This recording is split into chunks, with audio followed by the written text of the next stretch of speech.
Dear students, हम लोग कक्षा 10वीं के लिए हिंदी विषय में बड़े भाई साहब पाठ पढ़ रहे हैं और जिसे मैंने भाग 1, 2, 3 आदि में तैयार किया है। यह पाठ कुछ लंबा है और उम्मीद करती हूँ कि आप इस पाठ पर ध्यान केंद्रित करेंगे जो आपके भविष्य के लिए सहायक होगा। Saint Joseph convent senior secondary school Ratlam.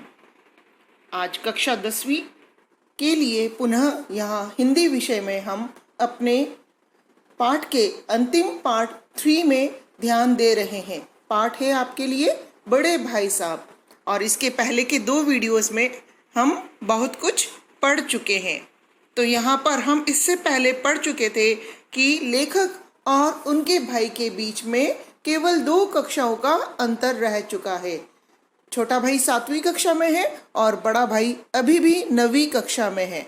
अब यहाँ पर फिर से सालाना इम्तिहान हुए और कुछ ऐसा संयोग हुआ कि लेखक फिर से पास हो गए और भाई साहब फिर से फेल हो गए। लेखक ने बहुत मेहनत नहीं की लेकिन न जाने कैसे वे कक्षा में अव्वल आ गए, अर्थात कक्षा में वे प्रथम आए। उन्हें खुद को अपने ऊपर आश्चर्य हुआ कि वे कैसे कक्षा में प्रथम आ गए हैं। भाई साहब ने प्राणांतक परिश्रम किया। प्राण अंतक मतलब जान लगाकर, अंतिम सांस तक मानो उन्होंने परिश्रम किया। कोर्स का एक एक शब्द चाट गए थे, अर्थात किताबें पूरी तरह से उन्होंने रट डाली थी। 10 बजे रात तक इधर, 4 बजे भोर से उधर, अर्थात रात को 10 बजे पढ़े, सुबह 4 बजे उठ गए और फिर से 6 बजे से लेकर 9:30 बजे तक भी उन्होंने किताबों पर ध्यान दिया। ऐसा नहीं था कि वे मेहनत नहीं कर रहे थे, लेकिन कुछ ऐसा संयोग है यहाँ पर, लेखक बिना पढ़े भी पास हो गए और बड़ा भाई पढ़कर भी फेल हो चुका है। तो यहाँ पर किताबें किस तरह से उन्होंने देखी है इसका दृश्य दिखाई दे रहा है। यहाँ पर अगली स्लाइड में हम देखते हैं बड़े भाई के लिए कहा है मुद्रा कांतिहीन हो गई है। कांति मतलब चमक, मुद्रा अर्थात चेहरा, चेहरे पर रौनक उनकी पूरी खत्म हो चुकी है, मगर बेचारे फेल हो गए। पढ़ कर दिन रात मेहनत कर उनकी चेहरे की चमक समाप्त हो गई थी। लेखक कहते हैं मुझे इन पर दया आती थी, नतीजा सुनाया तो रो पड़े और मैं भी रोने लगा।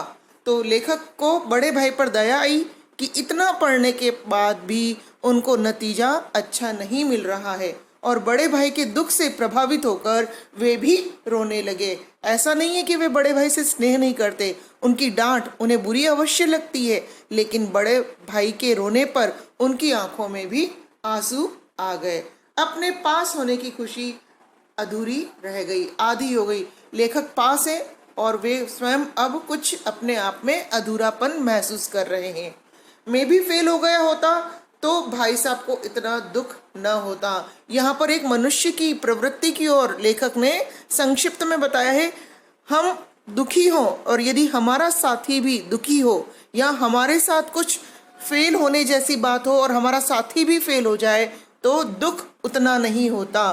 तो लेखक ने यहीं पर वह बात स्पष्ट की है, यदि वे भी फेल हो गए होते तो शायद बड़े भाई को उतना दुख नहीं होता, लेकिन छोटा भाई तो अच्छे अंकों से पास हो गया और बड़ा भाई वापस फेल हो गया।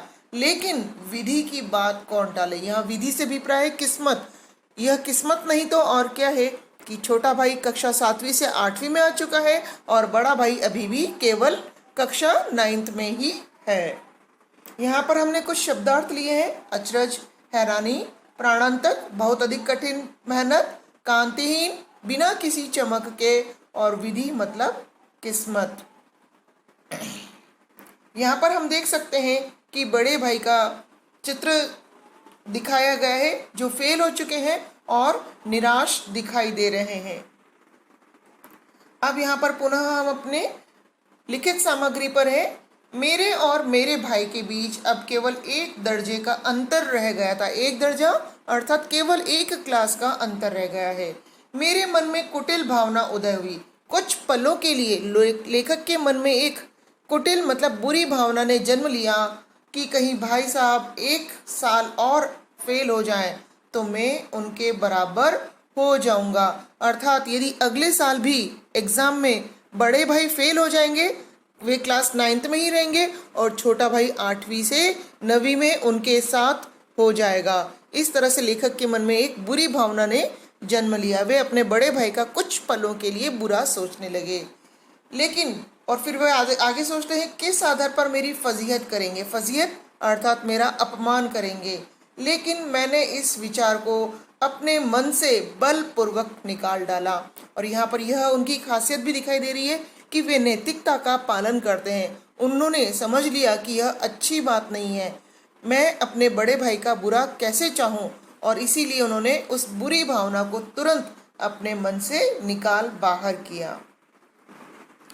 यहाँ पर वे अपने बड़े भाई के लिए कुछ अच्छी भावना व्यक्त कर रहे हैं।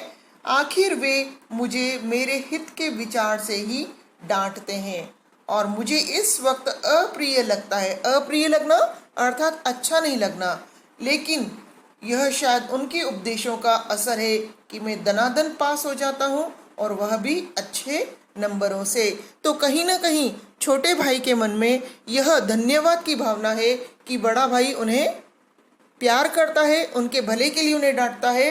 और जैसे दवा कड़वी होती है, बड़े भाई के उपदेश भी उनके लिए कड़वे हैं, लेकिन उसका परिणाम यह है कि छोटा भाई बिना किसी रुकावट के अच्छे नंबरों से अगली कक्षा में पास हो रहा है।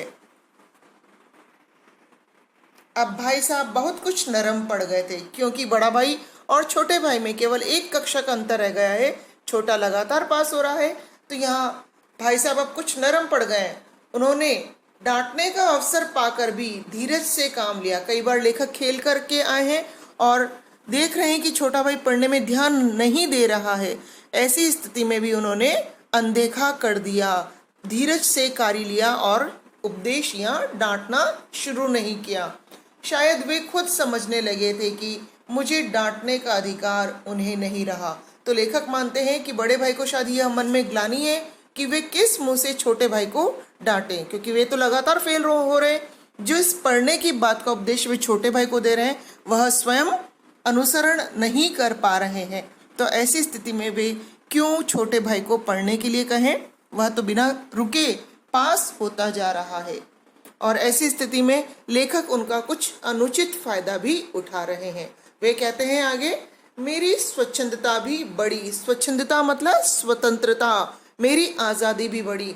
मैं उनकी सहिष्णुता का अनुचित लाभ उठाने लगा। सहिष्णुता मतलब उनकी भलमनसाहट, उनकी नरमी का लेखक ने गलत फायदा उठाना शुरू कर दिया। पहले तो वे फिर भी कुछ पढ़ते थे, अब तो उन्होंने वह भी पढ़ना बंद कर दिया।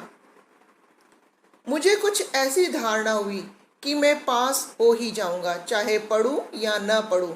मेरी तकदीर बलवान है। तकदीर मतलब मेरी किस्मत। लेखक को कुछ यह अपने मन में दृढ़ विश्वास हो गया कि मेरे पढ़ने या न पढ़ने से कोई फर्क नहीं पड़ेगा, मैं अपनी किस्मत के बल पर पास हो जाऊंगा। इसलिए बड़े भाई के डर से जो थोड़ा बहुत पढ़ लिया करता था, जो थोड़ा बहुत टास्क पूरा करते थे, वह भी बंद कर दिया। मुझे कनकोए उड़ाने का नया शौक पैदा हो गया। कनकोए मतलब पतंग। अब लेखक ने गुल्ली डंडा, झूले झूलना, ये सारे खेल तो खेल लिए हैं, अब वे पतंग उड़ाने के शौक में शामिल हो गए हैं। अब सारा समय पतंगबाजी की भेंट होता था। जितना समय उन्हें स्कूल के अतिरिक्त मिल रहा है, केवल पतंग उड़ा रहे हैं। फिर भी मैं भाई साहब का अदब करता था। अदब करना अर्थात आदर करना। वे अभी भी बड़े भाई साहब का आदर करते हैं और उनकी नज़र बचाकर कनकोए उड़ाता था। नज़र बचाकर अर्थात उनसे छिप करके उन्होंने पतंग उड़ाने का काम किया। ऐसा नहीं है कि वे उनकी बातों की अनदेखी कर रहे हैं, बड़े भाई देख रहे हैं और वे तब भी चले जा रहे हैं। नहीं, यहाँ पर उन्होंने शालीनता रखी है। उनका व्यवहार कुछ सभ्य है। कर तो वे मन मर्जी रहे हैं, लेकिन तब भी वे बड़े भाई का आदर कर रहे हैं। उनके न होने पर वे खेलने चले जाते हैं। यहाँ पर हमने पतंगों के चित्र लिए हैं। तो लेखक इस प्रकार रंग बिरंगी पतंगे उड़ाया करते थे। कनकोए उड़ाता था, मांझा देना, कन्ने बांधना, पतंग टूर्नामेंट की तैयारियां, ये सारी समस्याएं गुप्त रूप से हल की जाती थी। मतलब लेखक पतंग उड़ाने में इतने व्यस्त हो चुके हैं कि उन्होंने सारे छिप करके पतंग टूर्नामेंट जैसे कामों में भी भाग लेना शुरू कर दिया है। मैं भाई साहब को यह संदेह नहीं होने देना चाहता था कि उनका सम्मान और लिहाज मेरी नजरों में कम हो गया है। अर्थात छोटा भाई ये तो बताना चाहता है कि बड़े भाई का वे आदर करते हैं, मन से भी और कार्य से भी, लेकिन खेलना तो वे रोक नहीं सकते। उनका मन चंचल है, वे खेलना किसी भी स्थिति में छोड़ नहीं सकते।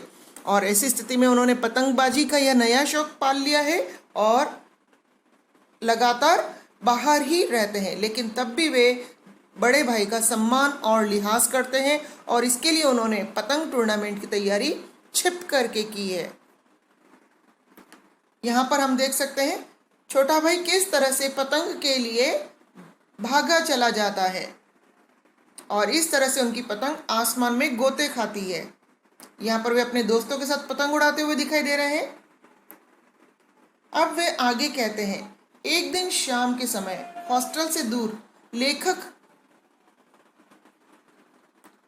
किसी पतंग को पकड़ने के लिए बिना किसी की परवाह किए दौड़े जा रहे थे। आंखें आसमान की ओर थी और मन उस आकाश में उड़ने वाले पतंग की ओर था जो धीरे धीरे झूमता हुआ अपने अंत की ओर आ रहा था। तो लेखक बता रहे हैं उनकी आंखें आसमान की ओर है और मन मानो पतंग के समान आकाश में ही दौड़ता जा रहा है और पतंग जो झूमता हुआ अपने अंत की ओर आ रहा था, मानो कोई आत्मा स्वर्ग से निकलकर साफ मन से नए शरीर को धारण करने जा रही हो। अर्थात यहाँ पर एक पतंग जो कट करके इधर उधर डोल रही है, लेखक ने उस पर अपना ध्यान लगा लिया है। उनका मन भी उस पतंग के साथ विचरण कर रहा है और यहाँ पर उस पतंग की तुलना उस आत्मा से की गई है जो कहते हैं कि स्वर्ग से निकलकर आत्मा किसी नए शरीर को धारण करती है। तो उसी प्रकार यहाँ पर पतंग भी आसमान में झूमती हुई मानो किसी नए स्वामी की ओर बढ़ती जा रही है। और जिस तरह से आत्मा जब धरती की ओर आती है तो उसके मन में किसी भी प्रकार का मोह नहीं होता, वह शरीर प्राप्त करती है, उसी प्रकार पतंग भी मस्त गति से झूमती हुई नीचे की ओर चली आ रही थी। बालकों की पूरी सेना झाड़दार बांस के डंडे लिए स्वागत करने को दौड़ी आ रही थी। लड़कों ने झाड़दार बांस के डंडे लिए हुए थे ताकि उस डोर को फंसाकर पतंग को अपनी ओर खींच सके। किसी को भी अपने आगे पीछे किसी चीज का होश नहीं था, अर्थात आगे कौन है पीछे कौन है इस चीज की परवाह नहीं थी। पैरों में कंकर आ रहे हैं कि कुछ रुकावट आ रही है, वे लगातार दौड़ते चले जा रहे थे मानो सभी बच्चे पतंग के साथ ही आकाश में उड़ रहे हों। अर्थात बचपन कितना मधुर होता है, बच्चे बिना किसी चोट की परवाह किए ऐसा लग रहा था कि वे जमीन पर नहीं आकाश में दौड़ रहे हैं और जरूर हर बच्चा पतंग हासिल कर ही लेगा। जहाँ सब कुछ सीधा है, कोई मोटर कार नहीं, कोई ट्राम नहीं, ना कोई गाड़ियाँ। हालांकि यहाँ पर जमीन पर बिना देखे इस तरह से दौड़ना उनके लिए कुछ बेकार भी सिद्ध हो सकता है, लेकिन वे इन सब की परवाह किए बिना पतंग के लिए दौड़े चले जा रहे हैं। जैसे यहाँ पर कुछ कार्टून दिखाया गया है, बच्चे पतंग ये तो डोर के साथ दौड़ रहे हैं और वे वाले बच्चे पतंग कटी हुई पतंग को लूटने के लिए चले जा रहे हैं। और इस तरह से ये कटी हुई पतंग दिखाई दे रही है जिसे पाने के लिए बालक प्रयास कर रहा है। लेकिन यहाँ अचानक पासा पलटा। छोटे भाई के सामने एक मुसीबत आ खड़ी हुई। वे तो मजे ले रहे थे, सहसा भाई साहब से मेरी मुठभेड़ हो गई थी, जो शायद बाजार से लौट रहे थे।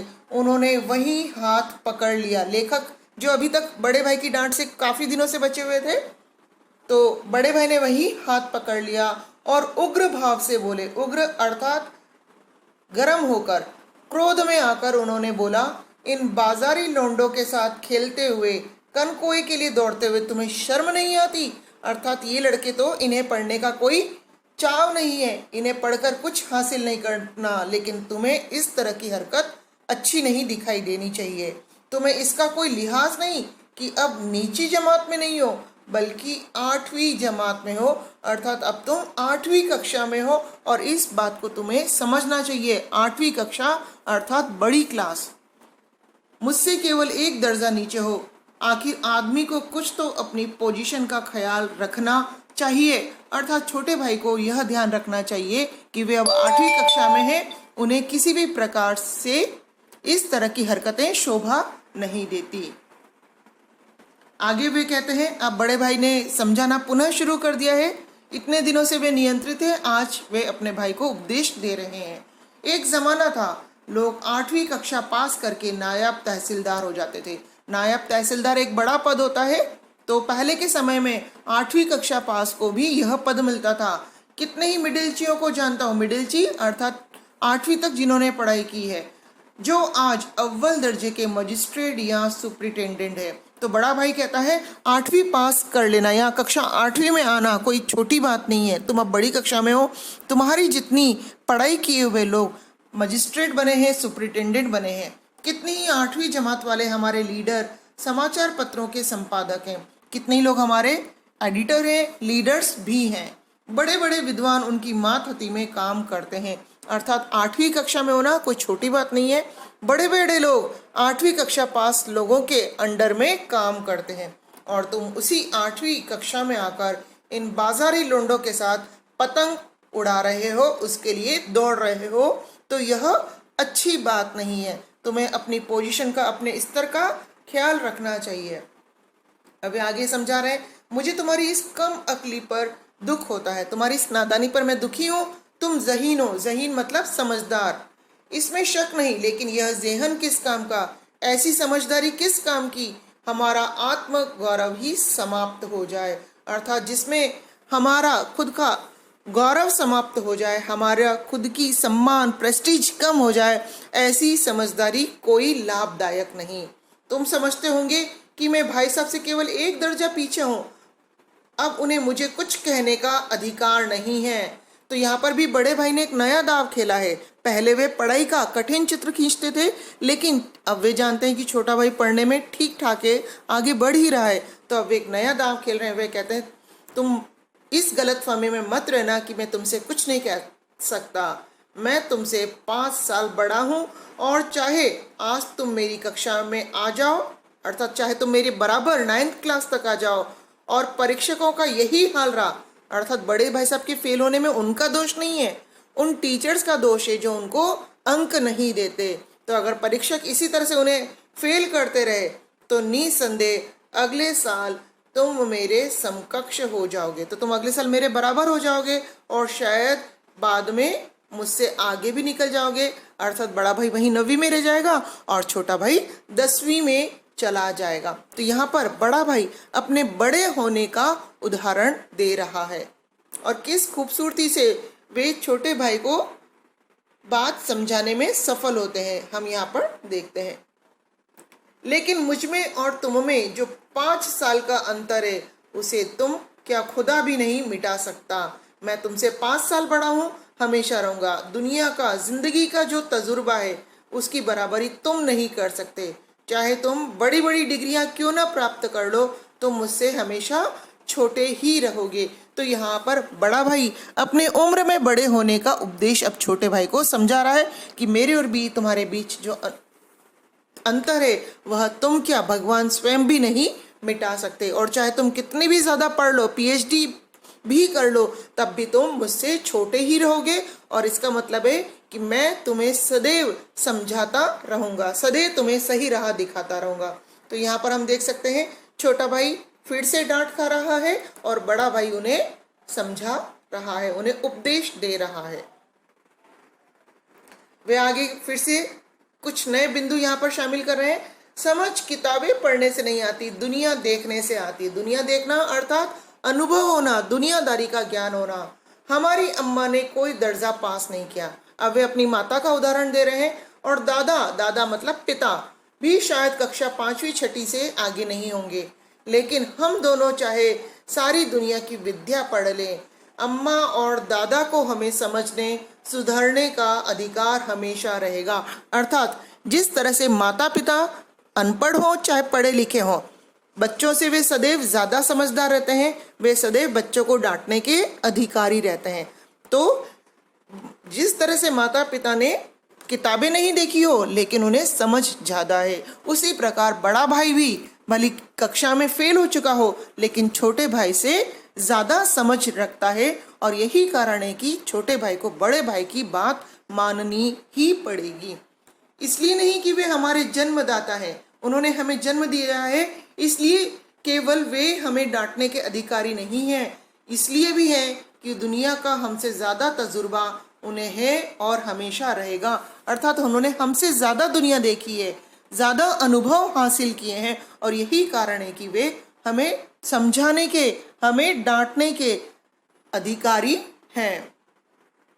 यहाँ पर हम समझ सकते हैं कि उनके माता पिता कुछ इस तरह के रहे होंगे, दिखाई देते होंगे।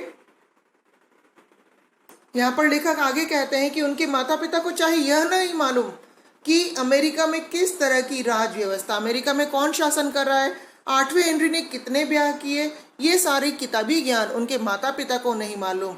लेकिन हजारों ऐसी बातें हैं जिनका ज्ञान हमसे ज्यादा उनको है। और यह तो निसंदेह सही बात है कि चाहे माता पिता पढ़े लिखे हो या नहीं पढ़े लिखे हो, लेकिन दुनिया की समझ के कारण वे बहुत सारी बातें ज्यादा जानते हैं। देव न करे, भगवान न करे कि अगर मैं बीमार हो जाऊं, मैं अर्थात बड़ा भाई खुद के लिए कह रहा है, तो तुम्हारे हाथ पांव फूल जाएंगे। हाथ पांव फूलना अर्थात तुम घबरा जाओगे, तुम्हें समझ नहीं आएगा कि क्या करें। दादा को ताड़ देने के सिवा तुम्हें कुछ न सूझेगा, तुम्हें समझ नहीं आएगा कि पिता को टेलीग्राम कर दूं या घरेलू दवाई दूं या डॉक्टर को बुलाऊं। तुम सबसे पहले दादा को अर्थात अपने पिता को टेलीग्राम दोगे। और यहाँ पर तुम एक अंतर देख सकते हो, यदि तुम्हारी जगह पिता होंगे तो वे किसी को बुलाएंगे नहीं घबराएंगे, पहले खुद मरज पहचान कर इलाज करेंगे। मरज अर्थात बीमारी, तकलीफ जानेंगे, उसका इलाज करेंगे। यदि सफल नहीं हुए तो फिर किसी डॉक्टर को बुलाएंगे। बीमारी तो खैर बड़ी चीज है, हम खुद तो इतना भी नहीं जानते कि महीने भर का खर्चा महीना भर कैसे चले। तो बड़े भाई ने यहाँ पर बात तो बिल्कुल पते की कही है कि माता पिता चाहे किताबी ज्ञान से समृद्ध नहीं है, लेकिन उन्हें बहुत सारे अनुभव है। बीमारी जैसी बात तो बहुत बड़ी हो जाएगी, लेकिन घर का बजट चलाना भी उनकी खूबी है। यहाँ पर उस समय के यहाँ पर हमने कुछ सिक्के लिए हैं, तो लेखक इसी से संदर्भित बात बड़े भाई ने यहाँ पर हमें प्रस्तुत की है। जो कुछ दादा भेजते हैं हम 20-22 तारीख तक खर्च देते हैं और पैसे पैसे को मोहताज हो जाते हैं। मोहताज होना मतलब तरसना, हम एक एक पैसे के लिए तरसने लगते हैं, क्योंकि हमें हिसाब लगाना नहीं आता, हम बजट बनाकर नहीं चल सकते। हमारा नाश्ता बंद हो जाता है, धोबी और नाई से मुंह चुराने लगते हैं। अर्थात यदि उन्हें जितने पैसे मिल रहे हैं तो वे एक बजट बनाकर चले तो महीने के अंत तक खर्चा चल सकता है, लेकिन उन्हें हिसाब से खर्च करना आता ही नहीं है। तो 20-22 तारीख के बाद वे तंगी देखने लगते हैं।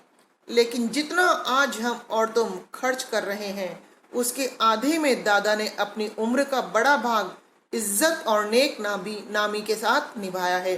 अर्थात कम आमदनी में भी उनके माता पिता ने बिल्कुल सम्मान के साथ, इज्जत के साथ अपने घर का खर्च चलाया है, क्योंकि वे बुद्धि से काम लेते थे, वे अनुभव से काम लेते थे। जिसमें सब मिलाकर 9 आदमी थे, ऐसे कुटुंब का पालन उन्होंने किया है। तो यहाँ पर माता पिता अनपढ़ होते हुए भी समझदार थे, दुनियादारी का ज्ञान था, और यही कारण है कि उन्हें कभी किसी के आगे हाथ नहीं फैलाना पड़ा। जबकि बड़ा भाई और लेखक दोनों महीने के अंत होने से पहले ही पैसे खत्म कर देते हैं और तरसने लगते हैं। अब यहाँ पर बड़े भाई ने एक और उदाहरण दिया है अपने हेडमास्टर साहब का। वे बहुत पढ़े लिखे हैं, एमए कर रखा है, लेकिन और वे यहाँ के एमए नहीं है, वे ऑक्सफोर्ड से पढ़कर आए। 1000 रुपये उन्हें महीना मिलता है। 1000 रुपया बहुत बड़ी बात थी उस समय, लेकिन उनके घर का इंतजाम कौन करता है? उनकी बूढ़ी माँ, क्योंकि बूढ़ी माँ समझदार है। हेडमास्टर साहब की डिग्री यहाँ पर फेल है। पहले वे खुद इंतजाम करते थे, खर्च पूरा ना पड़ता था, अर्थात महीने के 1000 रुपये भी उनके लिए कम थे। लेकिन जब से उनकी माँ ने अपने हाथ में प्रबंध लिया है, मानो घर में पैसा ही पैसा हो चुका है। तो वे छोटे भाई को कह रहे हैं, तो भाईजान यह गरूर, यह घमंड दिल से निकाल डालो कि तुम मेरे समीप आ गए हो तो अब स्वतंत्र हो। मेरे देखते तुम बेराह न चल पाओगे। बेराह मतलब गलत रास्ते पर नहीं चलोगे। अगर तुम न मानोगे तो मैं थप्पड़ दिखाते हुए कहते हैं कि मैं इस तरह से तुम्हें मारकर भी अपने नियंत्रण में कर सकता हूँ, तुम्हें सही राह पर चलाऊंगा। मैं जानता हूँ तुम्हें मेरी बातें बुरी लग रही है, जहर के समान लग रही है। यहाँ पर हमने कुछ एक कल्पना के लिए एक चित्र लिया है जहाँ पर छोटे भाई को थप्पड़ दिखाया गया है। मैं उनकी इस नई युक्ति से नतमस्तक होगा। युक्ति मतलब उपाय से, क्योंकि इस बार बड़े भाई ने किसी पढ़ाई का या अन्य कोई उदाहरण नहीं लिया, उन्होंने अपने बड़े होने का उदाहरण लिया। उन्होंने यहाँ पर डांटते हुए भी एक स्नेह प्रकट किया है, माता पिता का उदाहरण लिया है जो छोटे भाई के हृदय को छू गया है। मुझे आज सचमुच अपनी लघुता का अनुभव हुआ। लघुता अर्थात अपने छोटेपन का उन्होंने सच में अनुभव किया कि मैं बड़े भाई से छोटा हूँ और सदैव छोटा ही रहूँगा।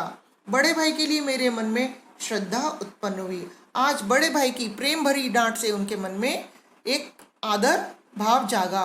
मैंने सजल आंखों से कहा, बिल्कुल नहीं, मुझे आपकी बातें जहर नहीं लग रही है। उन्होंने मन में ऐसा भी कहा और सामने भी कहा, हरगिज नहीं, आप जो कुछ कह रहे हैं वह सच है।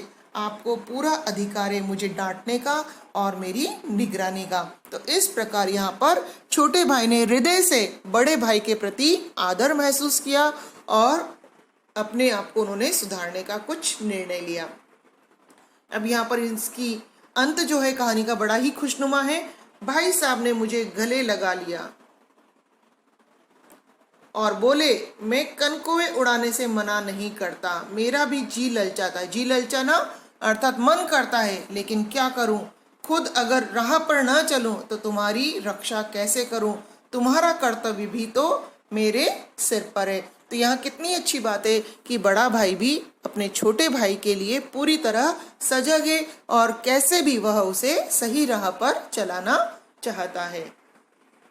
संयोग से उसी वक्त एक कटा हुआ कनकौवा मेरे ऊपर से गुजरा।